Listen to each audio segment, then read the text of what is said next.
আল্লাহ বলে কান্নাটাও আমি শিখাইয়া দিছি।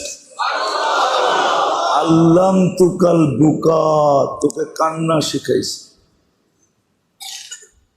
এই জন্য বাচ্চা হইলে, সিজারে যদি বাচ্চা হয় বা হাসপাতালে, ডাক্তাররা বাচ্চাটাকে উল্টা করে পায়ে ধরে উল্টা করে একটা চাকি দেয়।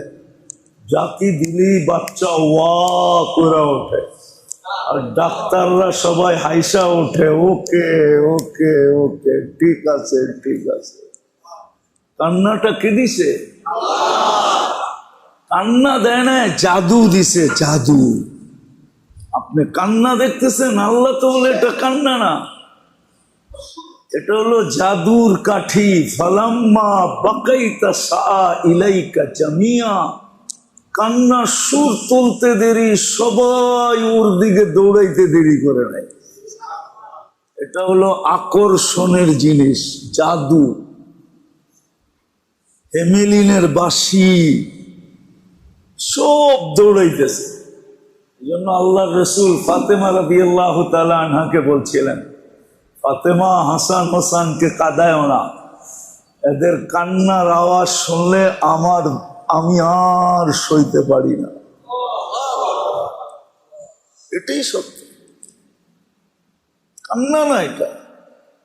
সালাম্মা বাকাইতা সা ইলাইকা জামিয়া, এটা হলো তুফান। তুফান যেরকম সমুদ্রকে উতাল করে তোলে, নদীকে উতাল করে কিসে? মনে হয় বোঝেন না বাংলা টাংলা আপনারা।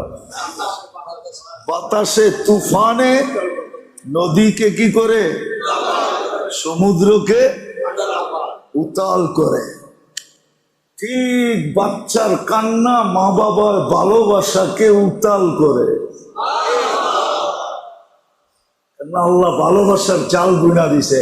এটা আল্লাহ বলছে, জাল তুলাকা হানানা, তোর জন্য আমি মা বাবার দিলের ভিতরে ভালোবাসার সমুদ্র প্রবাহিত করছি। কিন্তু এখানে ঢেউ উঠবে কি করে? তো কান্নাটাকে তুফান বানায় দিছে। যখনই কান্না করে ওইখানে ভালোবাসার সমুদ্রের তরঙ্গ ওঠে, আর সব দৌড়ায় চলে আসে। যেটা বুঝাইতেছিলাম, নাড়াচাড়া না, যেটা বুঝাইতেছিলাম, দুটা জিনিস আমাদের সামনে। এই জন্যই আমরা নিশ্চয় দুনিয়াতে আসি, এই জন্যই আমরা নিশ্চয় দুনিয়াতে আসি। আল্লাহ একটা মেসেজ আমাদেরকে দেন, বার্তা দেন। একটা বার্তা দেন, তোমার সামনে দুটা সমস্যা, আবার তৃতীয়টা যোগ করতে পারেন, দুনিয়া যেটার ভিতরে আছো এটাও। যদি সব কিছুর সমাধান চাও, তাহলে এটা ভালো মতে দিলে গাইখানাও। আল্লাহ পাওয়া ব্যতীত এটার সমাধান আর কোথাও নাই।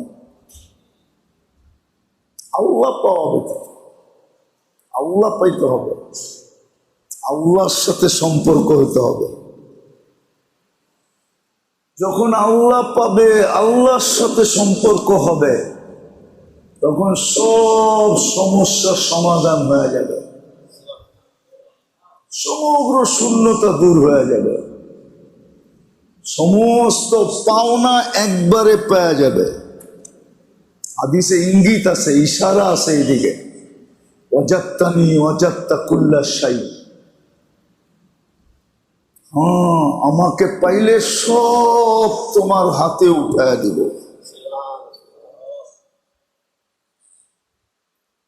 এই জন্যই আমাদেরকে নিশ্চয় অস্তিত্ব দেওয়া। নাইলে যুক্তি বলে না আমরা নিশ্চয় কেন আসব, কিন্তু নিশ্চয় আসার কারণ আমাদেরকে বার্তা দিতে হবে, মেসেজ দিতে হবে যে তুমি যদি পূর্ণতা চাও, আল্লাহ পাওয়া ব্যতীত তোমার সামনের দুই সমস্যা সমাধান হবে না, এইখানের সমস্যা সমাধান হবে না, দুনিয়ার সমস্যা সমাধান হবে না। বিশেষ করে যাদেরকে মুসলমানের ঘরে আল্লাহ জন্ম দিয়েছেন, নিজের ইচ্ছায়। ইচ্ছাটা কার? পছন্দটা কার? আল্লাহ চিনেন? কত বড় সত্তার পছন্দ, কত বড় আল্লাহর পছন্দ। আল্লাহ কত বড়, শুধু আল্লাহু আকবার বলি, কখনো তো অ্যানালাইসিস করি না যে আল্লাহ বড় কত। এই জন্য তো আল্লাহ মাঝে মাঝে আমাদেরকে বলছিলেন, উনজুর ইলা শামসি উনজুর ইলা সামাই ওয়া ইরতিফাইহা। মাঝে মাঝে আকাশটায় এই দৃষ্টি ভঙ্গিতে দেখো আর উচ্চতাটা দেখো। হতে পারে আল্লাহু আকবরের একটু অ্যানালাইসিস তোমার ভিতরে আসবে, কত বড়। কোটি ছাড়া দাঁড় করায় দিছেন। তারাউনাহু বিগাইরি আমাদ, একটাও না। সাবআ সামাওয়াতিন তিবাকা, 7টা, সবগুলো এক সমান বড় না। আল উলা আমামা সানি কাহালকাতিন ফিল ফালা, দুনিয়ার সবচেয়ে বড় স্টেডিয়াম, যেখানে ইন্টারন্যাশনাল খেলা হয় ফুটবল।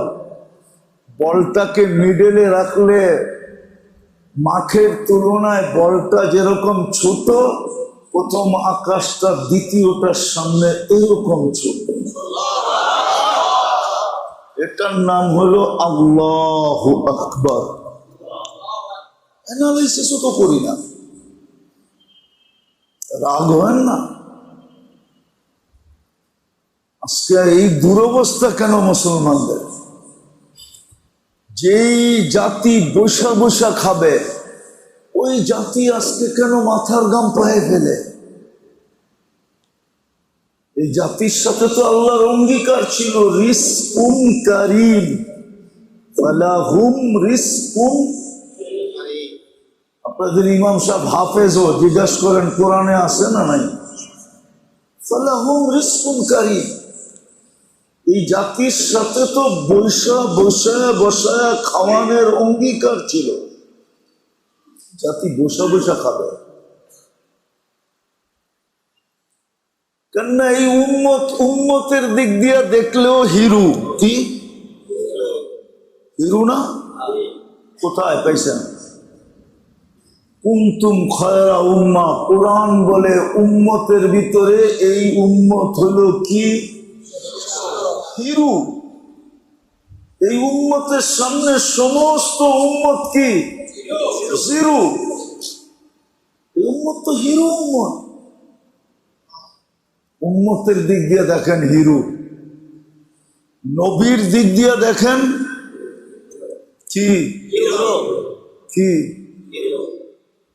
হিরু, ঠিক না? কত বড় নবী! হায় হায়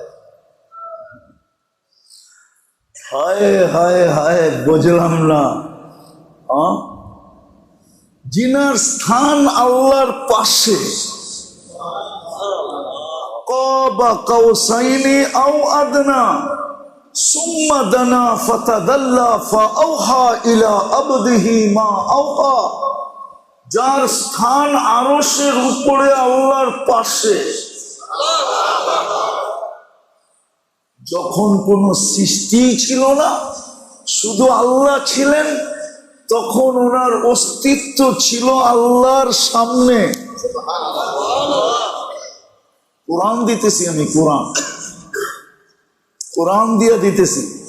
ইয়াসিন ওয়াল কুরআনিল হাকিম ইন্না লাকালামিনাল মুরসালিন। ইন্নাকা, এই গ্রামার আমাকে বলে আল্লাহ সৃষ্টির 1000 বৎসর আগে, সমগ্র সৃষ্টির 1000 বৎসর আগে সূরায়ে তাহা, সূরা ইয়াসিন তেলাওয়াত করছিলেন। ইয়াসিনের শব্দ বলে আল্লাহ প্রথম ডাক দিছেন ইয়াসিন। ইয়াসিন আমাদের নবীজির নাম, আল্লাহ রাখছেন, বন্ধুর নাম রাখছেন ইয়াসিন, ডাক দিছেন। তারপরে বলছে ইন্নাকা, ইন্নাকা গ্রামার বলে সামনে উপস্থিত বসা, সামনে যিনি সমগ্র সৃষ্টিরও আগে কি আল্লাহর সামনে উপস্থিত। কোন রূপে ছিলেন আমি জানি না, রূপ নিয়ে আমার কাছে কোনো তর্ক বিতর্ক নাই, কিন্তু গ্রামার বলেছিলেন। নাইলে আল্লাহ ইন্নাকা বলে তো বলে কি করা, ইন্নাকা লামিনাল মুরসালিন। নবীর দিকে তাকাইলে দেখা যায় কি হিরু শ্রেষ্ঠ। কিতাবের দিকে যদি তাকান তারপরে হিরু,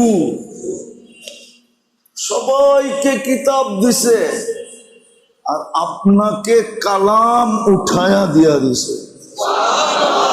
কিতাবের ভিতরে কালামের ভিতরে পার্থক্য আছে, হুজুরদের জিজ্ঞাসা করে। সব উম্মতকে আল্লাহ কিতাব দিছেন, 3টা কিতাব দিছেন, কিতাব, কিন্তু কালাম না। আমাদেরটা কালাম। কার কালাম? আপনি পড়তেছেন না আল্লাহ আপনার সাথে কথা বলতেছেন? আপনি কোরআন পড়তেছেন না আল্লাহ আপনার সাথে কথা বলতেছেন? এটার নাম হলো কালাম। আপনার কেন এই দুরবস্থা হবে? আমি 3টা দেখাইলাম, 300 দেখান যায়, 300, কিন্তু শুধু আমি 3টা দেখাইলাম। আপনি উম্মত হিসাবে হিরু, বাকি উম্মত আপনার সামনে জিরো। আরেকটা দেখাবো কোরআন থেকে, শুহাদা আলান নাস। আমাদের সাক্ষী ব্যতীত কিয়ামতের দিন কেউ পার পাবে না। আমরা সাক্ষী দিব তো পার পাবে, আমরা পক্ষে হব তো পার, আমরা বিরুদ্ধে চলে যাব তো ফেসা যাবে।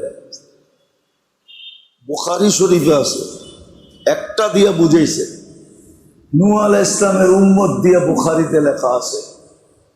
বাত একটা টিপলেই হয়, বুঝের মানুষ হলে অল্পতেই বোঝে, নাইলে সারা রাত্র বোঝে না। বাংলা একটা প্রবাদ বাক্য আছে, কি বুঝের হইলে মিনারা দেখেই বুঝবে, আর যদি বুঝেন না হয়, ও না বুঝের হইলে ইশারাই বুঝবে, আর যদি বুঝেন না হয় তো মিনারা দেখলেও বুঝবে না। মিনার চিনেন? মসজিদে কি থাকে? বুদ্ধিমান হলে ইশারাই বুঝবে, আর যদি বুদ্ধিমান না হয় ওরে মিনারা দেখাইলেও বুঝবে না। এটা আবার কিসের মিনারা? 10টা প্রশ্ন করবে। তো একটা দিয়ে আল্লাহ আমাদেরকে বুঝাইতে চেয়েছিলেন, এই দিক দিয়েও আমরা হিরো। আজকে ওই উম্মতের এই দুর্দশা কেন হবে? অঙ্গীকার তো ছিল তোমাদেরকে বসা পালবো, বসায় পালবো। আরেক হাদিসে আছে, ইয়ারযুকু কামা ইয়ারযুকু তাইর, পাখির মতো তোমাদেরকে পালবো। তাবদু খিমাসান তারুহু বিতানা, সকালে খালি পেট বাহির হয় পাখি, বিকালে পেট ঘোরা ফিরা আসে। তোমাদেরকে এরকম বসায় পাখির মতো পালবো। আজকে উম্মতের কাম জোরে কেন? উম্মতের সাথে তো অঙ্গীকার ছিল, উলাইকা লাহুমুল আমান। কুরআন বলে তোমাদেরকে নিরাপত্তার চাদর দিয়া ঢাকা রাখবে। আমাদের নবীজির সাথেও অঙ্গীকার ছিল আল্লাহ, যখন দুনিয়ার থেকে চলে যেতেছেন তো প্রশ্ন উঠছে, আমি চলে যাব, উম্মতকে দেখবে? তো আল্লাহ অঙ্গীকার করছেন, আপনি চলে আসেন, লা আতরুকু উম্মাতাকা ফারদা ওয়ালা ওয়াহদা। আপনার উম্মতকে আমি একা ছাড়বো না, আমি দেখা রাখবো, আপনি চলে আসেন। ওই উম্মত আজকে কেন নিরাপত্তাহীনে ভুগতেছে? উম্মতের কোথাও নিরাপত্তা নেই, আছে নাকি? দেখান যে এই জায়গায় নিরাপত্তা আছে। কত উম্মতের নিরাপত্তা নেই। ইজ্জত উম্মতের জন্য ছিল। ইন্নাল ইজ্জাতা লিল্লাহি ওয়া লিরাসূলিহি ওয়া লিল মুমিনিন। উম্মতে মুহাম্মদের জন্য ইজ্জত তৈরি হয়েছে। নাইলে আমার মনে হয়, আমার ধারণা, আল্লাহ ইজ্জতই তৈরি করতেন না যদি উম্মতে মুহাম্মদই না আসতো। ইজ্জত শব্দটা তৈরি হইতো না। যেমন দুটা শব্দ তৈরি হইতো না যদি আবু বকর না হইতো তো সিদ্দিক শব্দ তৈরি হইতো না, যদি ওমর না হইতো তো ফারুক শব্দ তৈরি হতো না, যদি খালেদ তৈরি না হইতো তাহলে সাইফুল্লাহ শব্দটা তৈরি হতো না। এরকম আরো 50টা দেখা যায়। ঠিক এরকমই ইজ্জত শব্দটা আমাদের জন্য তৈরি। আজকে মুসলমানের চেয়ে বেইজ্জত কেউ নেই। এই জন্যই তো আমাদের যুবকদেরকে আমরা বুঝাইতে পারতেছি না, আমাদের সমাজকে বুঝাইতে পারতেছি না। শিক্ষিত তারপরও বোঝে না, এডুকেটেড তারপরও বোঝে না, আমাদের যুবতীরা বোঝে না, ঘরের নারীরা বোঝে না। কারণ ওরা সারাদিন মিডিয়ায় দেখতেছে মুসলমানের মতো বেইজ্জত কেউ নাই। মুসলমান শব্দটাই এখন দুনিয়াতে সবচেয়ে নিকৃষ্ট শব্দ। আপনি নাউজুবিল্লাহ পড়লে কি হবে? আপনার ঘরের সন্তান তো এটাই মনে করে। নাইলে ওদের গেট আপ কেন চেঞ্জ করা যায় না? ওদের চুলের স্টাইল কেন চেঞ্জ করা যায় না? ওদের পোশাকের স্টাইল কেন চেঞ্জ করা যায় না? 31st নাইট কেন চেঞ্জ করা যায় না? 14 তারিখ কেন চেঞ্জ করা যায় না? হাজারো জিনিস কেন চেঞ্জ করা যায় না? দিন দিন বাড়তেছে। এর বিরুদ্ধে বললে আমাদের উপরে আঙ্গুলি উঠতেছে, আমরা নিশানা দিয়ে রাখতেছে, সুযোগ পাইলেই হ্যান্ডকাপ। হ্যাঁ, বলাও যায় না, বলাও যায় না। বোঝানোর জন্য বলতেছি আমি, আপনি ভাবেন কাজে দিবে। অথচ অঙ্গীকার ছিল সবচেয়ে বেশি ইজ্জত আমাদের ছিল ছিল ছিল। ইতিহাসের পাতায় উঠায় দেখেন, ছিল। মুসলমান সবচেয়ে ইজ্জতদার ছিল, সবচেয়ে সম্মানিত ছিল। 2-1 বছর ছিল না, 2-1 যুগ ছিল না, শত শত বৎসর ছিল। ইতিহাস উঠান, ঘোরেন ঘোরেন, তারপরে বুঝবেন, নাইলে বুঝবেন না। ছিল মুসলমান ইজ্জতওয়ালা। আবারও একটা দিন আসবে ইনশাআল্লাহ, মুসলমানই ইজ্জতওয়ালা হবে, মুসলমানই ইজ্জতওয়ালা হবে। একটা দিন অচিরেই আসবে, বেশি দিন বাকি নেই। কুল্লু শাইইন ইয়ারজু ইলা আসলিহি, সব জিনিস আসলের দিকে ফিরে। ইনশাআল্লাহ ইসলামও তার আসলের দিকে ফিরবে, আমরাও আসলের দিকে ফিরবে, অচিরেই ফিরবো ইনশাআল্লাহ। কিন্তু এখন বুঝাইতে কষ্ট হইতেছে। যুবক বুঝে না ওর যৌবনের দাম কত, ওর বুঝে ওর ফ্যাশনই যৌবনের দাম। ও যত ফ্যাশন করবে যৌবনের দাম তত হবে, ও এটা বোঝে। ও চুলের স্টাইলকে দাম বোঝে, ও পোশাকের স্টাইলকে দাম বোঝে, ও সারাদিন ইন্টারনেটে পড়া থাকার দাম বোঝে। অথচ ওর যৌবন যে মাটিতে মিশতেছে ও জানে না। আজকে আমাদের যুবকদের যৌবন মাটিতে মিশা যেতেছে, মাটিতে। যুবক আর যুবতীদের ওই প্রবাদ বাক্য বাংলাদেশে অচিরেই সত্য হবে। কুড়িতে বুড়ি হয়ে যাবে, কুড়িতে বুড়ি। ইন্টারনেটের কারণে, ইন্টারনেটের কারণে যৌবন, ইন্টারনেট মাদকের চেয়েও জঘন্য। আপনি আমাকে, আমি বিরোধিতা করতেছি না, বুঝানোর জন্য বলতেছি। মাদক যেরকম যৌবনকে মাটিতে মিশিয়ে দেয়, ইন্টারনেটও এরকম যৌবনকে মাটিতে মিশিয়ে দেয়। চাই ওই যৌবন নারীর হোক আর পুরুষের হোক, মাটিতে মিশিয়ে দিবে, শেষ হয়ে যাবে। যদিও আমাদের সমাজের ডাক্তাররা বলে না, এরা জানে যে ইন্টারনেটের প্রভাব, আজে বাজে জিনিসের দেখার প্রভাব যে কোথায় পড়ে, এটা এরা জানে। এটা কোথায় যে অ্যাটাক করে এটা এরা জানে, ডাক্তাররা জানে, স্বাস্থ্য সংস্থা জানে, কিন্তু বলবে না। যৌবন মাটিতে মিশে যেতেছে। যাক, এটা আমার আলোচ্য বিষয় না। আমি যেটা বুঝাইতে চাইতেছি, ইজ্জত ছিল আমাদের জন্য, কিন্তু আজকে মুসলিম শব্দটাই, যদি মুসলিম শব্দটাই আল্লাহর রসুল বলছে একদিন আসবে, শুধু নামটা ব্যবহার হবে। সায়াতি আলা উম্মতি জামান লা ইয়াবকা মিনাল ইসলাম ইল্লা ইসম, শুধু নামটা থেকে যাবে, আর কিচ্ছু থাকবে না। আল্লাহ রসুলকে জিজ্ঞাসা করছে ক্ষতি হবে কি, তো ক্ষতিটাও বলছে ইদা আদ্দুমাত উম্মতি আদ-দুনিয়া নুসিয়াত মিনহা হাইবাতুল ইসলাম। তখন দুনিয়ামুখী হয়ে যাবে, দুনিয়াই লক্ষ্যবস্তু হবে। আজকে যেরকম ফ্যাশন লক্ষ্যবস্তু, ডিজাইন লক্ষ্যবস্তু, ইসলাম লক্ষ্যবস্তু না।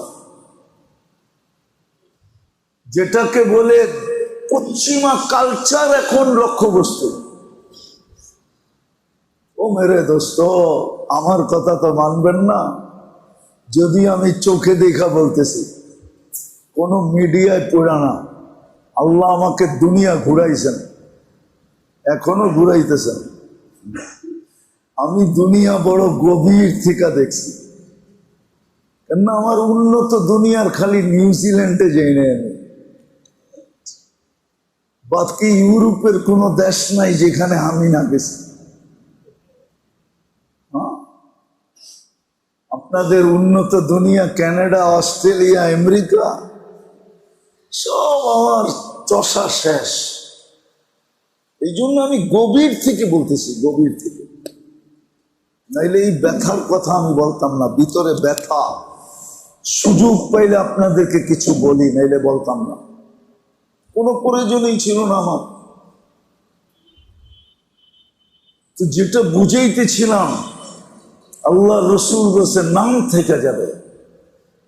ইসলামের গুরুত্ব মহত্ব মুসলমান হারায় ফেলবে, আজকে হারায় ফেলছে। আজকে পশ্চিমাদের কালচারে আমরা সবাই আকৃষ্ট, আর পশ্চিমারও বুঝা নিছে হাম তো ডুবে হ্যাঁ সনম তুঝে লে ডুবেঙ্গে। আমরা ডুবছি, তোরে ডুবায় ছেড়া দেব। আমার তো সবচেয়ে বেশি ব্যথা লাগে কখন জানেন? বলবো, যখন আমি বৃদ্ধাশ্রম দেখি। বলতে পারবো না আপনাদেরকে, বললে বলবেন আপনি আবার গান শিখলেন কবে, ঠিক না? ছোটবেলা শুনছিলাম যখন স্কুলে পড়তাম, মনটা যদি খোলা যেত সন্দুকের মতো, দেখাইতে পারিতাম ব্যথা পাই কত। সন্দুকের মতো তো মন খোলা যায় না। যখন বৃদ্ধাশ্রম আমার দেশে দেখি, আমার দেশে, তো মনে হয় বুকটা ফেড়া যেতেছে। মুসলমানের সমাজে বৃদ্ধাশ্রম, সন্তান তার জান্নাত উঠায় রেখা দিছে বৃদ্ধাশ্রমে। মা বাবা তো জান্নাত। শাফি রহমতুল্লাহ তো ডেলি রাত্রে পাও টিপা টিপা মাকে ঘুম পড়াইতেন, আর খুশিতে পায়ের তালুতে চুমা দিতেন। আর মা খেপা গেলে বলতেন, আমি তোমার পায়ে চুমা দিই না, আমি তো জান্নাতে চুমা দিয়া স্বাদ নিতেছি।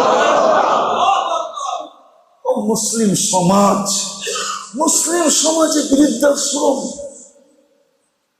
মুসলিম সন্তান উঠায় রেখা দিছে জান্নাতকে বৃদ্ধাশ্রমে। মাকে উঠায় রেখা দিছে, বাবাকে উঠায় রেখা দিছে। আমার জীবনের কাহিনী বলতেছি, জীবনের। ছেলে মাকে পিঠে নিয়ে তোয়াফ করতেছে, জিজ্ঞাসা করা হয়েছে এই প্রযুক্তির যুগে কেন তুই পিঠে নিয়ে তোয়াফ করতেছিস? শুধু তোয়াফ করব না, সাইও করব। সাই আপনি হজে গেলে বুঝবেন, সাফা মারোয়া দৌড়ানো। বলে ওটাও করব। বলে প্রযুক্তির যুগ, শত শত হুইল চেয়ার রাখা আছে হেরেমে, আবার ইলেকট্রনিক হুইল চেয়ারও আছে, তুই কেন পিঠে নিয়ে করতেছিস? মাও তো 10 মাস পেটে নিছে, আমি একটু পিঠে নিয়ে অনুভূতি নেই না যে মা 10 মাস কি করে আমাকে পেটে, মা 10 মাস আমাকে কি করে পেটে রাখছে, এটার একটা অনুভূতি আমার নিতে হবে না? এই জন্য আমি পিঠে নিয়ে তোয়াফ আর সাই করব, তোয়াফ আর সাই। আবু হুরায়রা রাদিয়াল্লাহু তাআলা আনহুকে জিজ্ঞাসা করছিলেন, আমি মায়ের ঋণ শোধ করতে চাই। বলে কি কইরা? বলে মদিনার থেকে পিঠে উঠাবো আর পুরা হজ পিঠে কইরা করাবো, আবার মদিনায় আসবো পায়ে হাইটা, মদিনায় এসে নামায়া দিব। আবু হুরায়রা রাদিয়াল্লাহু তাআলা আনহু হাইটা বলছে, বেটা 1 ফোঁটা দুধের ঋণ শোধ হবে না, 10 মাসেরটা তো পরের কথা।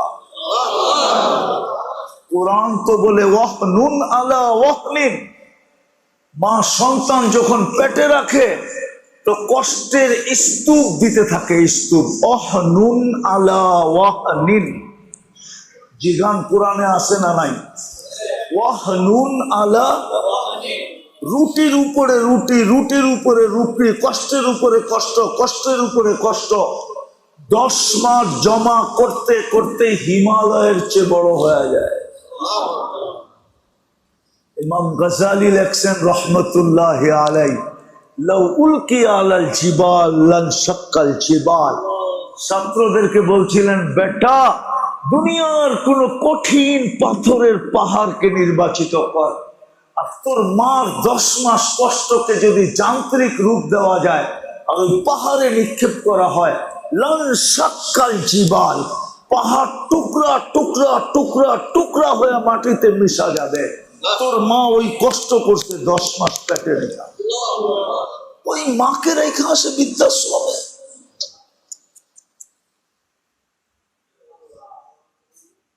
রাগ হয়ে যাবেন? বলবো বলবো যারা চাকরিজীবী, চাই প্রাইভেট করেন আর সরকারি করেন, প্রত্যেকের উপরই তো একজন না একজন থাকে, ঠিক না? না থাকে না? সারাদিন যত কথা শুনতে হয়, প্রাইভেটে তো বেশি শুনতে হয় সারাদিন, ঠিক না? বোঝেন কথা? কি কথা? সারাদিন 19 থেকে 20 হইলেই কটু কথা শুনতে হয়, ঠিক না? না শুনতে হয় না? বসের বড় বড় চোখ দেখতে হয়, ঠিক না?